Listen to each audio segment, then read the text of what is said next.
নতুন বছরের শুরুতেই কনকনে ঠান্ডায় সকাল সকাল ফুল ফ্যামিলি বেরিয়ে পড়েছিলাম মায়ের মন্দিরে পুজো দিতে। ডেস্টিনেশন ছিল বনগাঁর সাত ভাই কালী মন্দির। ভোর ৫টায় স্নান করে কোনো রকমে রেডি হয়ে রাস্তায় বেরিয়েই মনে হলো এ তো পুরো পাহাড় ভাইব।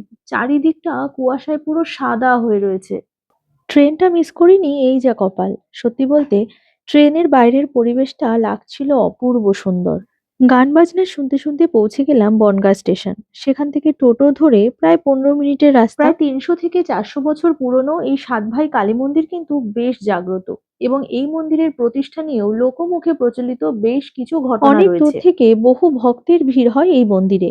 বিশেষ করে পৌষ মাসে এই মন্দিরকে কেন্দ্র করে প্রায় ১ মাস ধরে এখানে পৌষ মেলা বসে।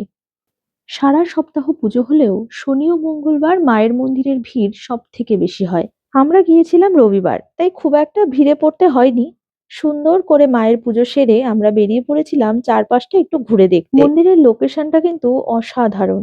পাশ থেকে বয়ে গেছে ইছামতি নদী, এবং এই ইছামতির পাশেই রয়েছে মা শ্মশান কালীর মন্দির। আপনি এখানে এলে নৌকো করে ইছামতি ঘুরেও দেখতে পারেন। এই ইছামতির ওপরে রয়েছে the historical Ichamati river railway bridge, যা বর্তমানে সাতভাই কালীতলা ব্রিজ নামেও পরিচিত। ব্রিজটি তৈরি হয় ১৮৮৪ সালে, যা সেই সময় বনগাঁ এবং খুলনা জেলার কানেক্টর ছিল। ইছামতির সৌন্দর্য উপভোগ করে এবং মা কালীর আশীর্বাদ নিয়ে এবার আমরা চললাম বাড়ির উদ্দেশ্যে।